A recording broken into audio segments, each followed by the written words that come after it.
This is Booked on Rock. I'm Eric Senich. Our guest this episode, Matt Swayne, author of Haunted Rock and Roll, Ghostly Tales of Musical Legends.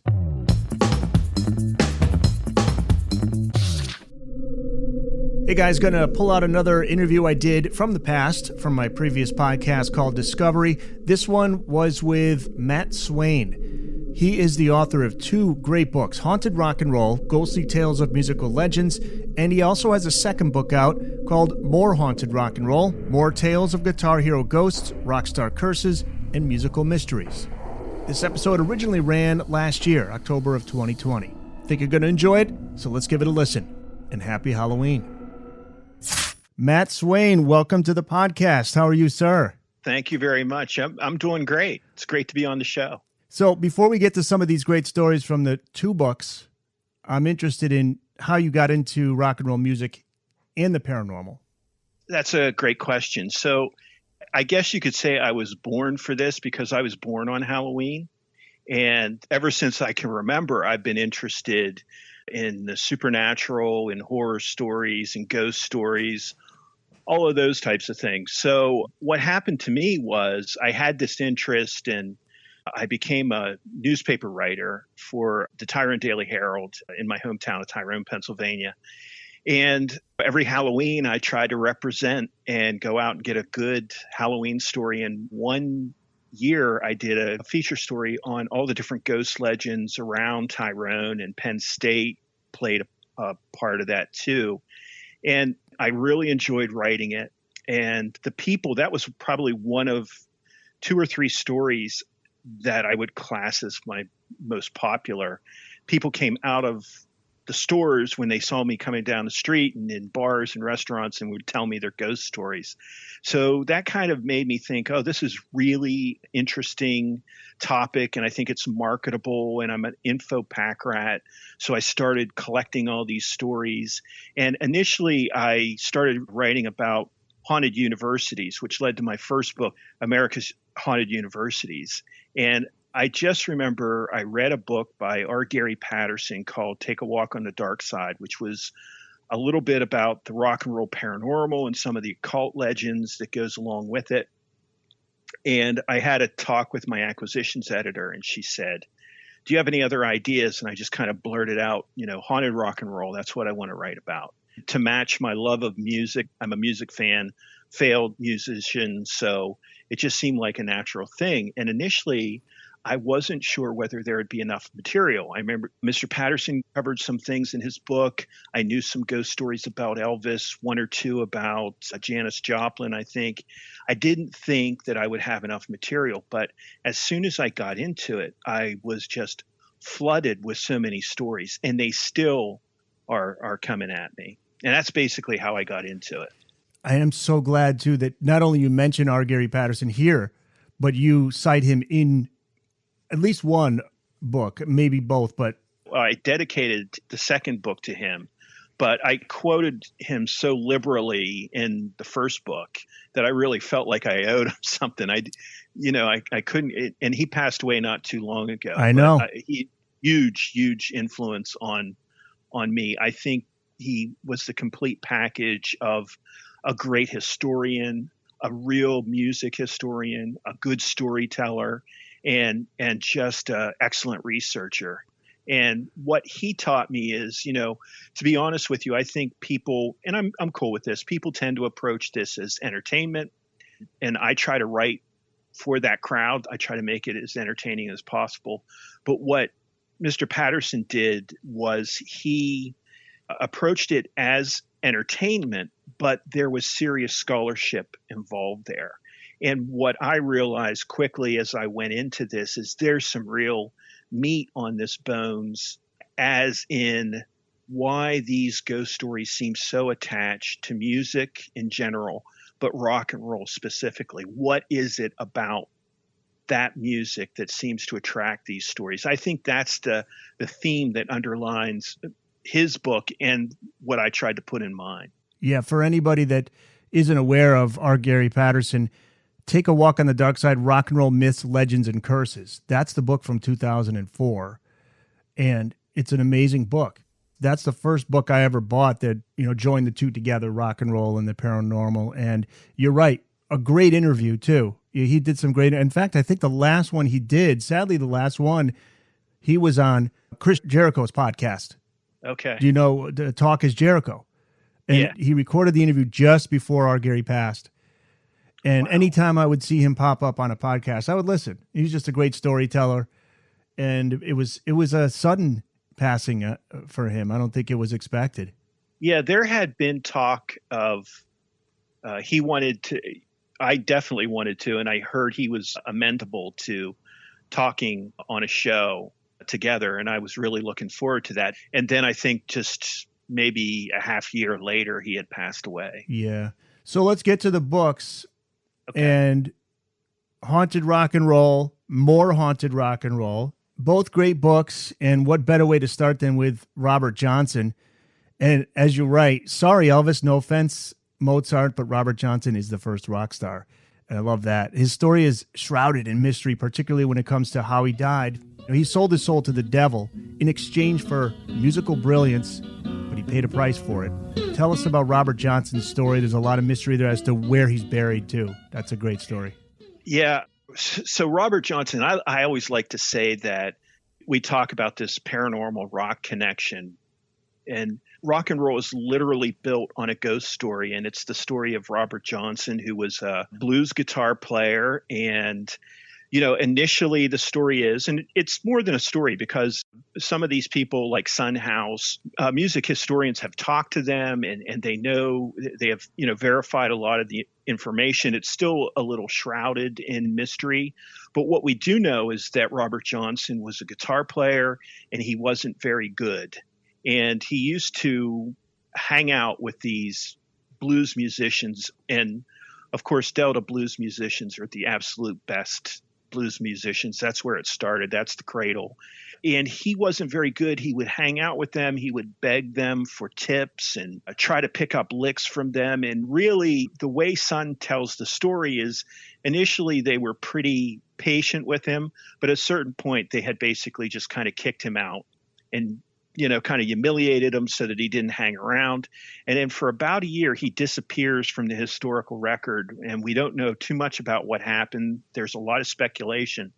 But what we do know from these guys like Son House is that the kind of apocryphal story is that Son and a bunch of these other blues players had just got done with a set in a juke joint, and they were out in the parking lot. They were smoking and they were drinking, and they were getting ready to go back into play another set. And as they went in, they heard this incredible music. It was like blues music, but it wasn't blues music. It was a new style. They could have sworn that two guitar players were playing at once, and they went into this juke joint. And there is Robert Johnson playing guitar better than ever, absolutely amazed them. And it was so amazing, and the transformation was so quick and so complete that it played into this legend of the Crossroads. And basically what they said, and a lot of these blues musicians really believe this, is that Robert Johnson went to the Crossroads, and there's a legend, if you go to the Crossroads at midnight, and you meet a man all dressed in black, and you can sell your soul for whatever you want. And of course, what Robert Johnson wanted more than anything else was to be the greatest blues musician, and also to have a lot of the women and the wine that went along with it. And so what happened was, the legend has it that Robert Johnson sold his soul to the devil to get this super guitar power. And then later, just a few years later, the devil allegedly came back to take that contract back and have him pay. Some said he was poisoned. Some said that a former lover poisoned him. Some said a jealous husband poisoned him. But other people really thought that this was the devil collecting on that contract.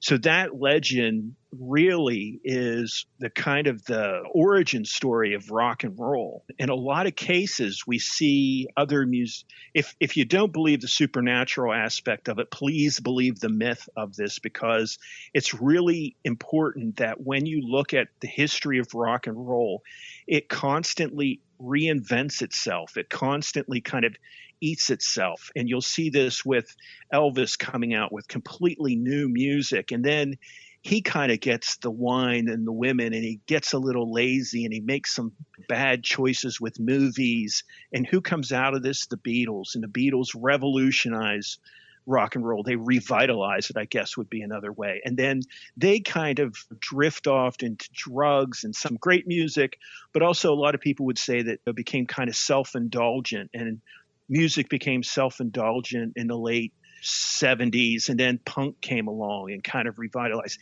You see a lot of that, and I think that is embedded in that Robert Johnson story about the ability to kind of go to your own crossroads. And other musicians reference it all the time. Bob Dylan did, about how he became this songwriter and guitar player when he was really just another folkie in Minnesota. So that's what I think is important about that song. And Eric Clapton was the one who really brought Robert Johnson's name to the forefront. That's how I think I found out about him. And there's only like one or two photos that exist of him.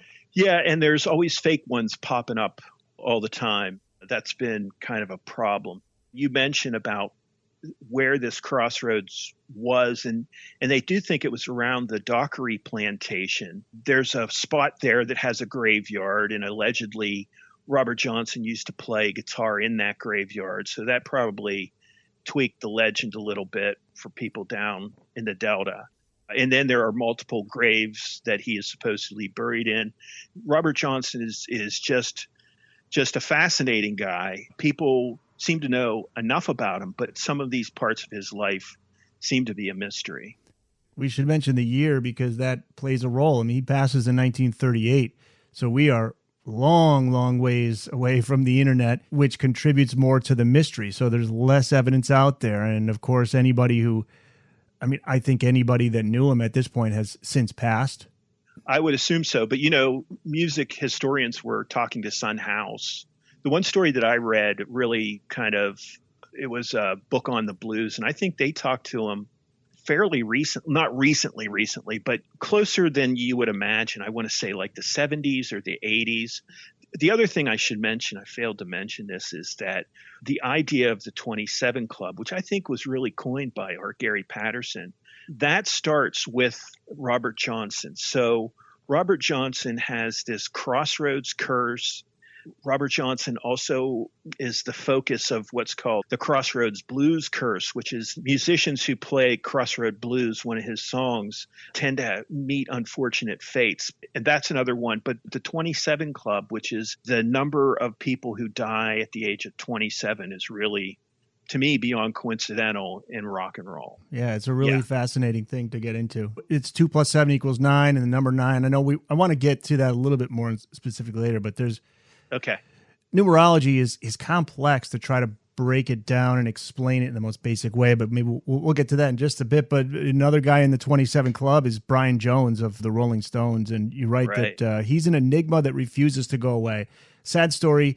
He had so much talent, but alcohol and drugs led to his demise, and that is a story shrouded in mystery.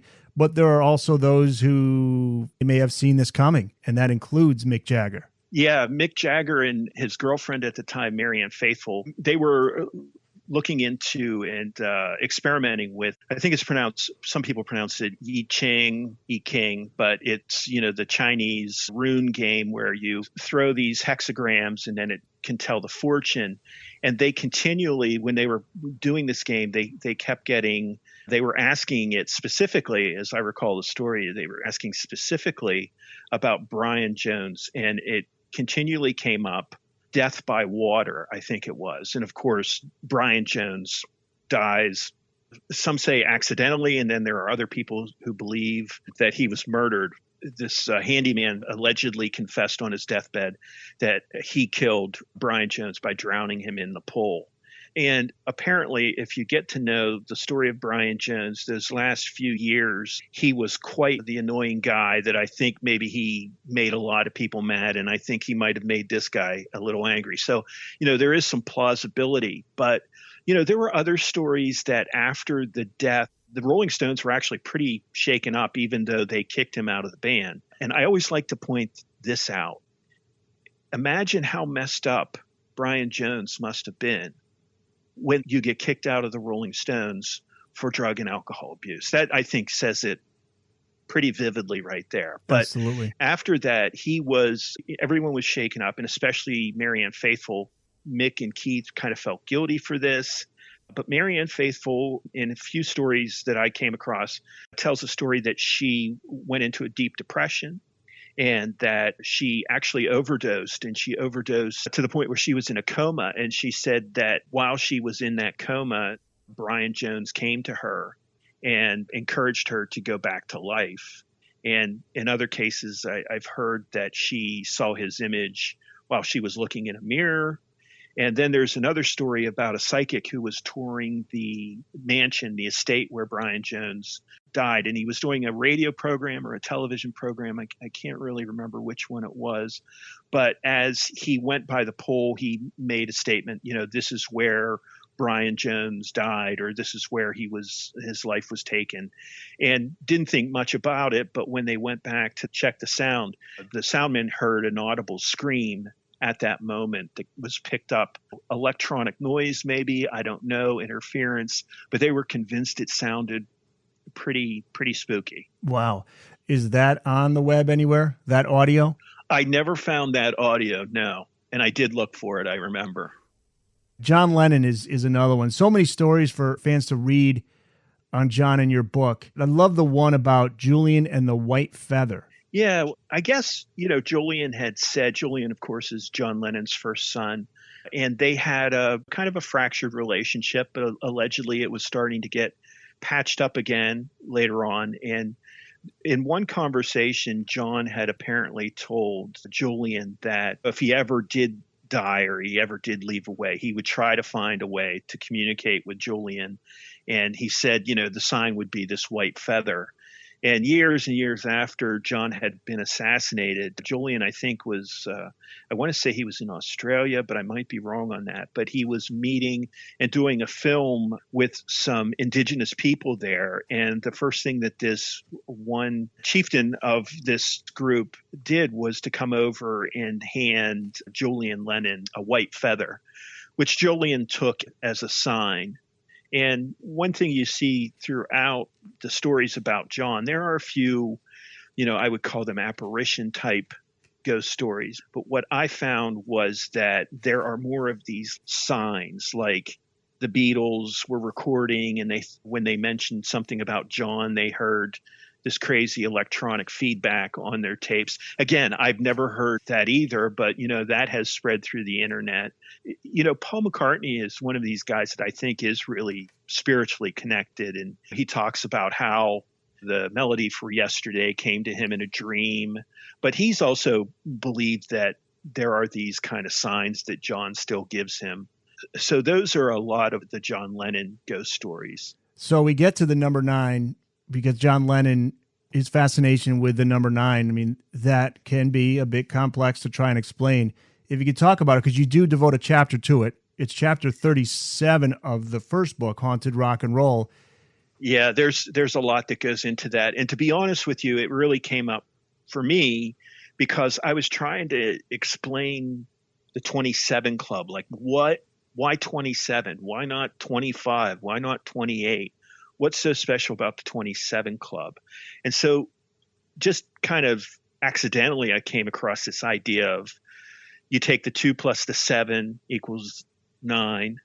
And 9 is this number of, well, first of all, it's the 3 trinities. That's one kind of numerological school, 3 threes. And then it's also, I think it's a number of the poets and people who are explorers, spiritually speaking. So that was it. I will tell you that I've had some numerologists, when I've gone on some of these shows, have basically told me that's crap, but I did my best. And those sources, there's so many schools of thought that surround this, but with Lennon, the number 9 just comes up all the time. His birthday, the one after 909 was one of the first songs they wrote together. Then there was the number 9 Dream. And I think I'm going to probably mess this up, but I think he dies December 8th. I was just going there. December 8th, he died in the U.S., but I think in the U.K., It's Yeah, in December Liverpool, 9. it would have been December 9th, which Yeah. is kind of fascinating. So that number 9 comes up all the time for him. The Led Zeppelin story is well known. What would lead Jimmy Page to developing a fascination with the dark magician Aleister Crowley? Have you ever heard of the audio of this guy, Aleister Crowley? I have. Or Yeah. it's Crowley. I'm sorry, Crowley, right? Crowley, I think they pronounce. I don't want to yeah. offend this dude. I don't know where he is. If he's in this No. room right now, so eerie. Yeah. Oh, so loose, very shaggy, go yard, blata, in a loose road. Yeah. Oh, I think man. So the interesting thing about that cat is I wrote about him in Haunted Rock and Roll. And then I wrote about him in More Haunted Rock and Roll. And I'm also interested in military history. So I wrote this book called Ghosts of World War II or Haunted World War II.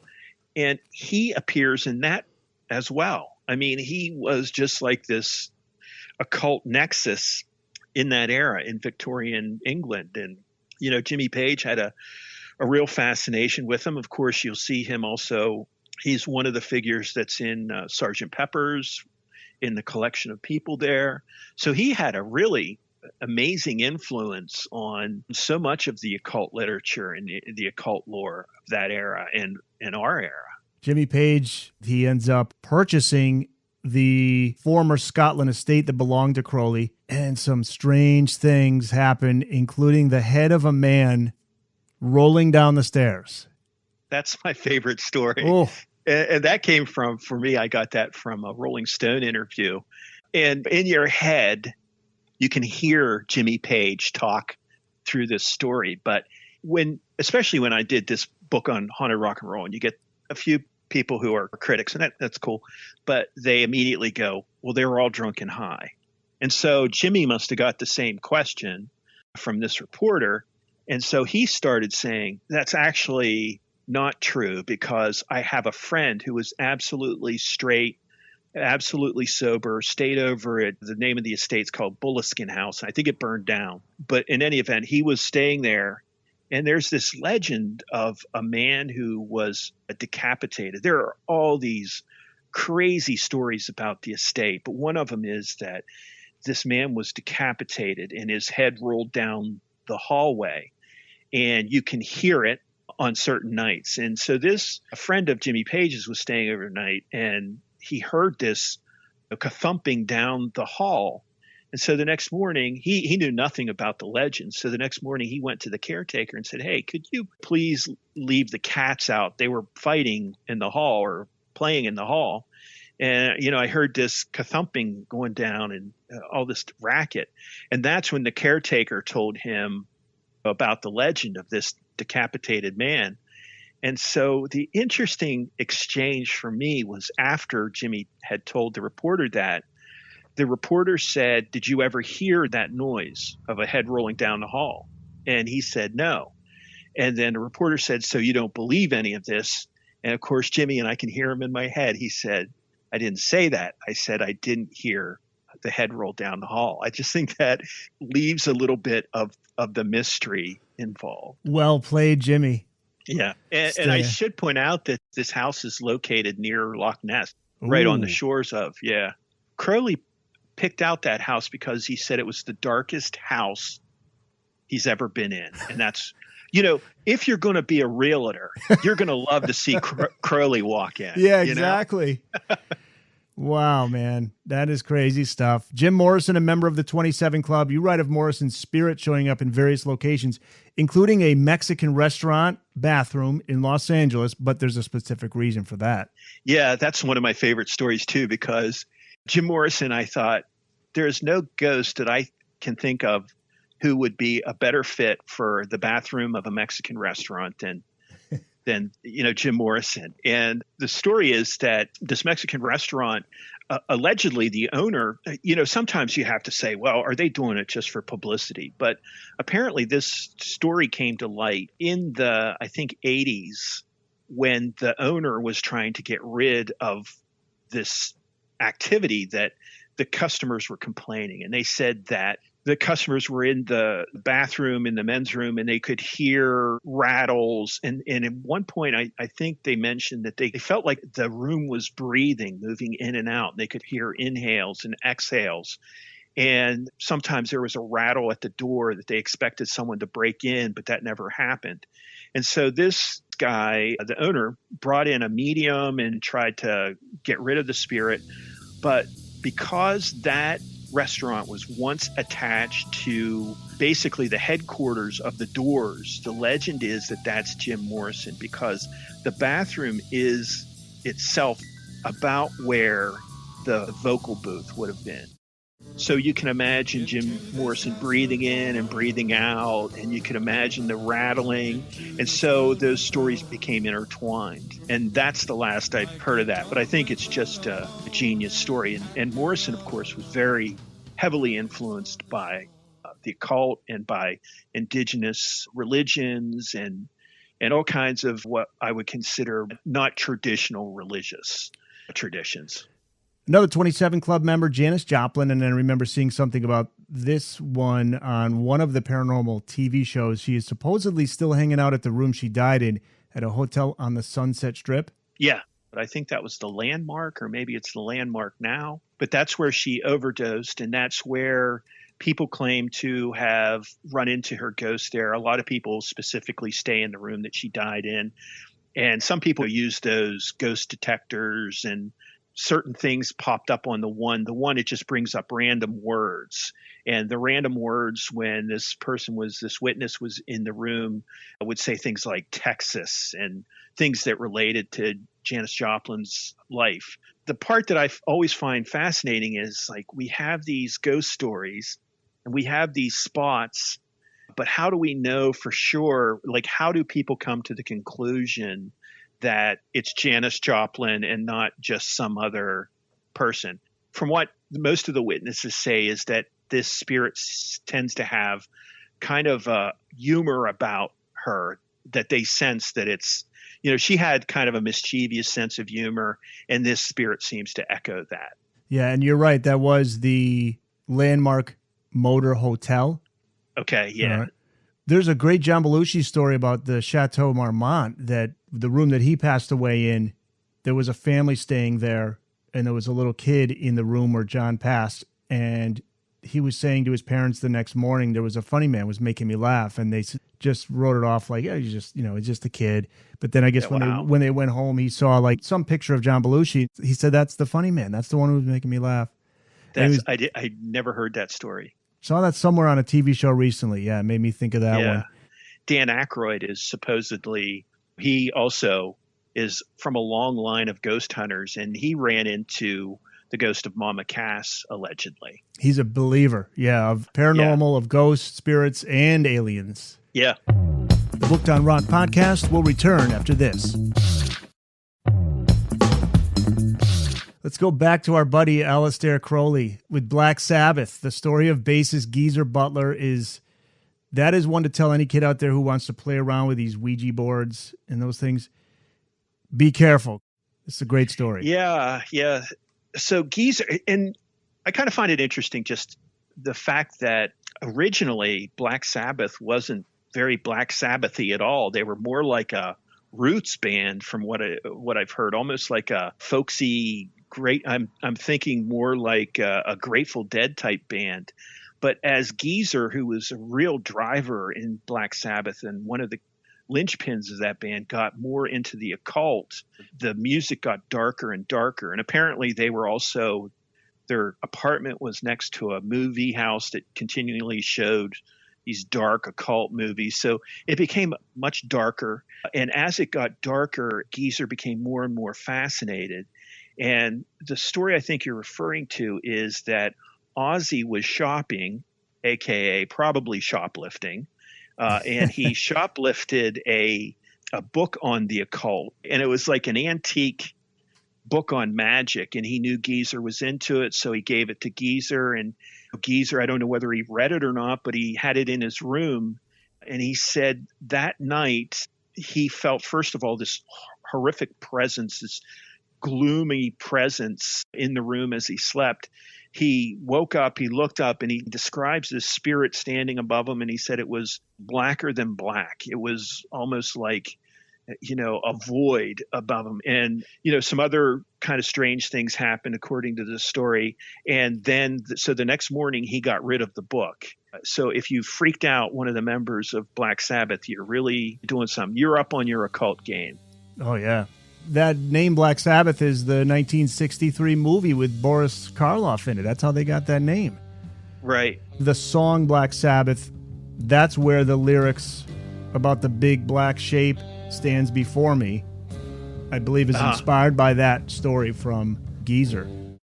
That album cover is creepy. I mean, that's like Blair Witch Project kind of cover. Yeah. Eerie stuff. Kurt Cobain entered the 27 Club in 1994. Many have claimed to see Kurt's spirit. Yeah, the park right next to the house where he died, where he committed suicide. That is allegedly, especially this bench that sometimes, even when he was a celebrity, he would go sit in this bench in this park, according to reports. And even after that, people have seen his presence or someone who looks like him sitting there. There have been other stories from fans who said they've still are in connection with Kurt Cobain's spirit. In another 90s story, Red Hot Chili Peppers and their album Blood Sugar Sex Magic from 1991, recorded at a mansion turned recording studio. This is a place that, as you write, extremely haunted. A murder victim is among the ghosts who haunt this location. That's an interesting story. So this recording studio at one point was the site. It was a mansion, and I think a person in Los Angeles who owned shops and was very wealthy. And apparently the son killed a woman there. And since then, there have been all of these stories. I'm blanking on the name of the producer, Rick. Oh, Rick Rubin. Rick Rubin. Yeah, it was Rick Rubin's. He owned it, and a lot of the bands. In fact, the story is one of the band members from Slipknot that was recording there refused to stay there. It used to be kind of like you would stay in the mansion and you would record there, but he was so creeped out. And he said, I think he was the one that said that he felt a presence go through his body when he was going down to the studio. So there are several of those stories from a lot of bands come back with that. And this mansion is in Laurel Canyon, and it's simply called The Mansion, but it was built in 1918. But Laurel Canyon makes me think of Manson. Charles Manson. Oof. Yeah. And there is a photo taken for the artwork on the album, which contains an orb. And this is on the Blood, Sugar, Sex, Magic album. There's an orb. You can see a face. I can't find it. Where can fans look for this orb? Is it on the cover? Is it on the back? Is it on the inside? I heard it's on the cover. Okay. But again, I don't really recall. Now I can't remember whether I actually saw it or just heard about it. I guess you'd have to look at it real carefully and kind of zoom in on it to see. Yeah. That's a homework assignment there. We got to find it. Bon Scott is another one. You say he's been known to visit old friends, including a woman by the name of Susan Massino, a rock journalist and an AC/DC biographer. Yeah, Susan Massino is absolutely fascinating. And I got these stories from her, and she's very generous about sharing them. So it's just a crazy story. I think she was a newspaper journalist for a newspaper in Madison, Wisconsin. And AC/DC is on their first tour of the United States, and they're touring these bars. And I'm not sure whether I'm getting the timeline right, but I think it was the same day that Elvis died, and they played a version of Heartbreak Hotel at this bar to celebrate. But anyway, Susan meets this band. She's interviewing them, and she immediately has a connection. They are super personable, a lot of charisma, and she said she was almost spiritually attracted to Bon Scott. And throughout AC/DC's career, Susan interfaced with them quite a bit and did stories and became good friends with the band. And she was devastated when Bon died. And then afterwards, she would have these experiences. The one she talks about is that they asked her to write this biography of AC/DC, and she was freaking out. She didn't know whether she could do it. She wanted to do it at such a level that it would honor the band. And she kept getting these mysterious things, lamps turning out, people whispering in her ear. She would tried to debunk all of this phenomenon. She tried to figure out what was doing it. And she thinks it was based on some other experiences she also had. She had dreams of Bon Scott in the afterlife. And she really felt that that was the spirit of Bon kind of in his own inimitable fashion, kind of poking her through this book project. It's really a fascinating story. She's got great stories. That's great. And there's that one that's kind of well known that Brian Johnson claims that he feels it could have been Bon in the room with him when he was writing lyrics to You Shook Me All Night Long. He was just trying to think of lyrics and he just felt like somebody was moving the pen. And there's the other story is like right before their tour, right before a big concert. Those are big shoes to fill.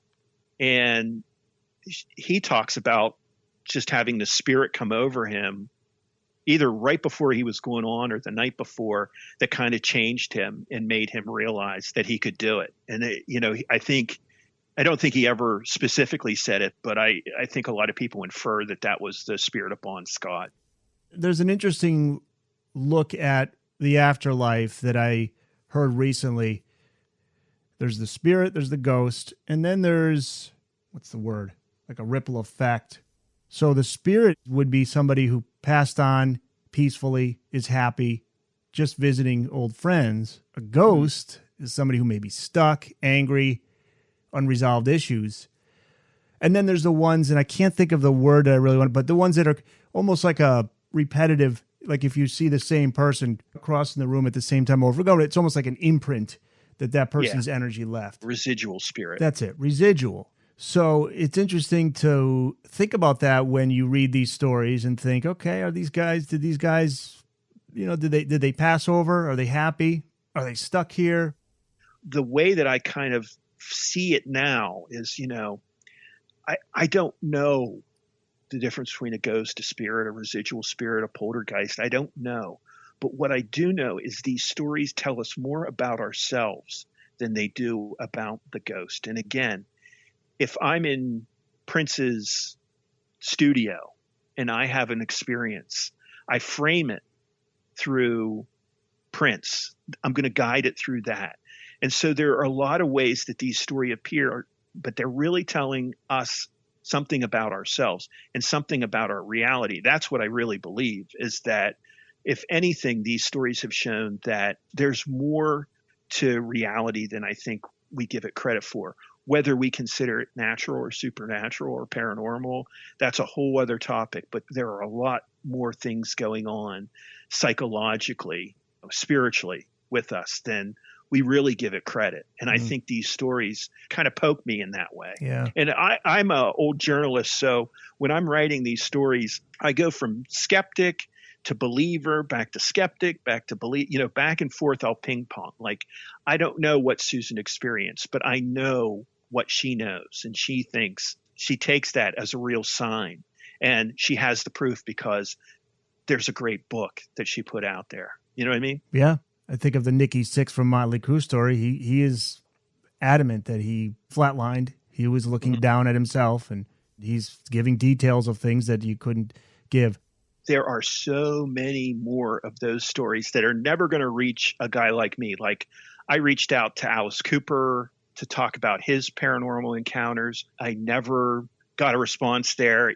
A lot of these celebrities are never going to talk to me, but they have stories. Yeah. A couple legendary drummers, John Bonham and Keith Moon, they like to have a drink apparently in the afterlife. And Bonzo likes to play some pool too. Yeah, there's a couple stories have floated around that there's this one bar in New Orleans, which was a site of some type of huge Led Zeppelin debauchery at one point in their American tour. And this story is that people have seen the ghost of John Bonham. And of course, Keith Moon is the guy who gave them their name in a way. And they see these two guys playing pool in this bar. And there are some other ghost stories that go along with New Orleans, but it's kind of fascinating stuff. Alice Cooper's legendary manager, Shep Gordon, had a home in New York that was haunted. And forgot to tell Alice that. So Alice crashed there for a while and experienced strange activity. And if a house can shock the king of shock rock, then it has to be really haunted. Yeah, Alice told this story several times. And, Shep, who is a story in himself, Shep bought this place. He claimed to never have any paranormal encounters, but his mother did and told him about it. But in any event, Alice and Joe Perry from Aerosmith, Alice was just recently out of rehab, and I think Joe was recently out of rehab. And this was a place in upper New York State, and they wanted to get away from, the temptations of the city. So they thought they would go up there and do some recording and do some songwriting. And they said instantly, Alice said, one of the things that happened to him was as he was unpacking his suitcase on the bed, it was getting repacked. Oh. And he blamed his roadie. His roadie said he had nothing to do with it. And meanwhile, unbeknownst to Alice, Joe was kind of running into some similar problems. And throughout this experience, they finally came to the conclusion that the place was haunted. And they heard noises in the basement. And like the worst thing you can do, as far as I'm concerned, if you feel the place is haunted, is to go to the basement. Oof. But they're rock stars, right. And they went there. And that's where Alice said he really had an encounter with a spirit, that he felt it on his body. I think everybody has a story. Maybe some don't want to admit it because they feel that these days now, it's not just automatic like you're crazy. It's not that anymore, which is what Sammy Hagar, his story, he's not afraid to talk about it. His thing with aliens, he is adamant that he was downloaded by aliens, right? His brain was downloaded. He was abducted by aliens. He wrote the song Love Walks In with Van Halen about his experience. Could you talk about that a little bit? Yeah, I can tell you a little bit about that experience. I think he was in maybe a hotel, or I think he was on tour, or he was in an apartment or a condo or something. And the window looked out into this huge field. And he said that he woke up, looked out the window, and at the edge of the field, he saw two figures dressed in black. And he felt like they were an alien presence. And as he was looking at them, he felt like there was a communication going on and that information was being downloaded into him. He's talked openly about, I don't think that was the only abduction experience that he talked about, but he talks a lot about running into these forces, and he's a big believer, especially of these UFOs. And that was one of the things that I did with the second book. I think I might have had one story about UFOs in the first one, but there is such a connection between these stories of UFOs and rock and roll. Jimi Hendrix claimed to have seen UFOs on multiple occasions. Jerry Garcia allegedly was driving late one night and went around the turn and saw what was, I guess you could almost consider a huge UFO that was just shockingly big, and it disappeared. So there are all these stories about UFOs. It's always being referenced in these stories. And Jerry is in Close Encounters of the Third Kind. I think I did see an image of him. It's hard to catch, but I think he's like an extra in one of the scenes. Back to Sammy's story, he says, I've narrowed them down to a people called the Nine. They're called that because they're from the ninth dimension, and he named his publishing company The Nine Music after them. And again, the number 9 pops up. There's another connection. Yeah. So both Ronnie Wood and Mick Jagger, they've also experienced UFO sightings. That's true, too. And I think Ronnie Wood, his wife I think she actually has a podcast on UFOs now. And I think you might attribute it to that sighting that they had. And I'm blanking on whether they were in Belize. I felt like they were in South America. And I can't remember whether she saw it first, or I think she saw it first and called Ronnie down there to look at this huge object in the sky, which they, describe as a UFO. They had no idea what it was. And the Jimi Hendrix stuff, that we know from his music, he had an interest in aliens, otherworldly beings. And you do write of a pre-famous Jimmy. Yeah. Actually, his brother. Yeah. His brother had said that when they were kids that they saw this UFO who actually left an object that they picked up, as I recall. And then he was touring, that they had left a gig. They tried to make it to the other town during a snowstorm. They couldn't do it. They actually I don't know whether they wrecked, but they pulled over to the side into a snowbank. The snowbank got bigger and bigger during this blizzard, and they really thought that they were going to die. And Hendrix had gone to sleep. This guy went to sleep, and then they were worried that maybe this was carbon monoxide. And so, according to this story, the witness woke up, looked out the window, and there was this huge object in the road ahead of them. He looked over at Hendrix, and Hendrix appeared to be talking or somehow communicating with this ship. And then these creatures came out, the snow melted, and off they went on their way. It's just a fascinating, really weird, high strangeness story. If I've ever heard one in rock and roll, that would probably be it. And I've heard a lot of weird stories. And his lyrics reflected, you do put some of his lyrics in here from the song Somewhere. And up in the clouds, I can imagine UFOs jumping themselves, laughing, they sing. Those people so uptight, they sure know how to make a mess. I got one for you for Jimi Hendrix. This is a Connecticut one. He supposedly haunts Yale University's Woolsey Hall in New Haven, which is... Come on. You didn't know this one? Yeah. No. Right nearby here where I live. Went to college in New Haven. So it's about 45 minutes from here. And he played there in November of 68. Uh-huh. And apparently he still likes to pop in from time to time. The Ghosts of New Haven Facebook page says workers there became aware of a menacing and melancholic presence in the auditorium, especially in the basement and organ chambers. The sensations became so strong that workers refused to go to certain areas alone, especially in the evening. How about that? That's amazing. Yeah. That could have been in two of my books.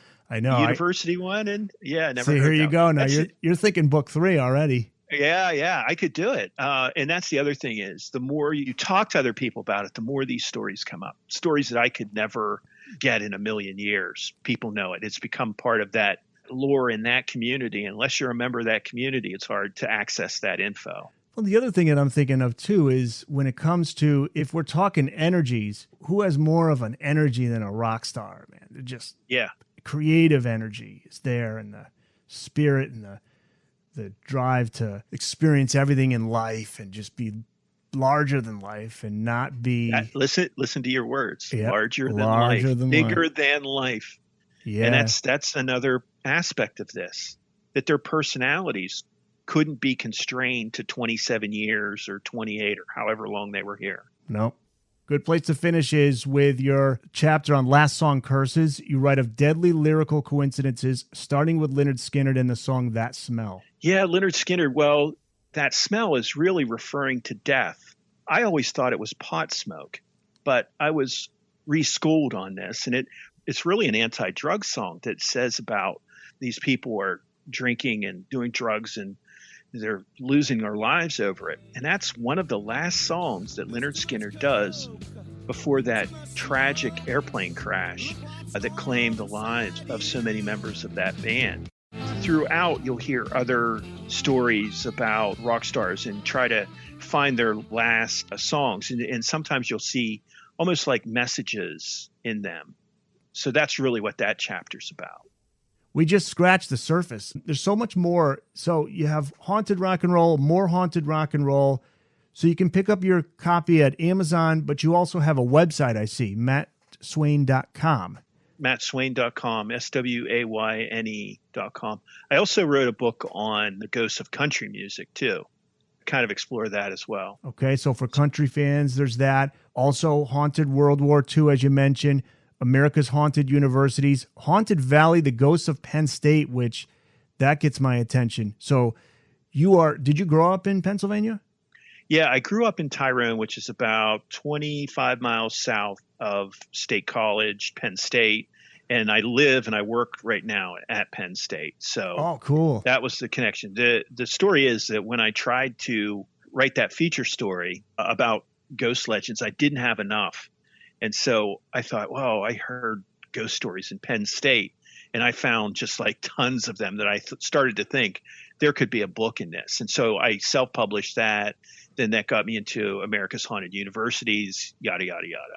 Any social media pages for fans to know about? Facebook, Twitter, Instagram? I do have Matt Swayne on Facebook, and then I also have Haunted Rock and Roll on Facebook too, that if you want to check me out there.